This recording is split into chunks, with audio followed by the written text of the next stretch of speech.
ఎన్టీఆర్ ఘాట్ను తొలగిస్తామని ముందుకొచ్చినందుకు ఎన్టీఆర్ ఘాట్ని తీసేసేందుకు ఎన్టీఆర్ అభిమానులు ఓటేస్తారా? చంద్రబాబు నాయుడును ఆంధ్రప్రదేశ్లో అరెస్ట్ చేస్తే నిరసన తెలుపుకుంటామంటే పోలీసు వాళ్ళతో కొట్టించి తీట పడితే నిరసన రాజమండ్రిలో తెలుపుకోపోండి అని అవమానించినందుకు తెలుగుదేశం పార్టీ సానుభూతి పరులు ఓటేస్తారా? తెలంగాణలో తెలుగుదేశం పార్టీ ఉండనే ఉండొద్దు, గద్దెలు కూలాలే అని చెప్పి కూలగొట్టించినందుకు తెలుగుదేశం పార్టీ సానుభూతి పరులు ఓటేస్తారా? తెలుగుదేశం పార్టీ గురించి చంద్రశేఖరరావుకి ఎంత తెలుసో నాకు అంతే తెలుసు. ఇద్దరం అదే స్కూలు, అదే సిలబస్, కొత్తది ఏంది లేదు. ఆయన అవుట్డేటెడ్, నేను లేటెస్ట్, గింతే. తెలుగుదేశం కార్యకర్తలు ఏం ఆలోచన చేస్తారు, ఎప్పుడేం చేస్తారో మా ఇద్దరికి బాగా తెలుసు కదా, ఈ పిల్లకాకి తెలిసినా తెలియకపోయినా. కాబట్టి తెలుగుదేశం కార్యకర్తలకు సానుభూతి పరులకు నేను కూడా విజ్ఞప్తి చేస్తాను, ఒక్కసారి గుర్తు చేసుకోండి.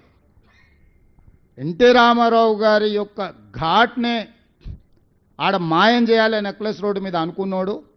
చంద్రబాబు నాయుడును అరెస్టు చేసినప్పుడు ప్రజాస్వామిక ప్రాథమిక హక్కు నిరసన తెలుపుకోవడానికి అవకాశం ఇవ్వనోడు ఈరోజు తెలుగుదేశం పార్టీ సానుభూతి ఓట్ల కోసం అర్రులు జాస్తుండంటే మీరు ఒకవేళ వాళ్ళని మర్చిపోయి క్షమిస్తే పాముకు పాలు పోసినట్టు కాదా? ఈ పాము మిమ్మల్నే కరుస్తుందా లేదా? మీరు ఒక్కసారి ఆలోచన చేయండి.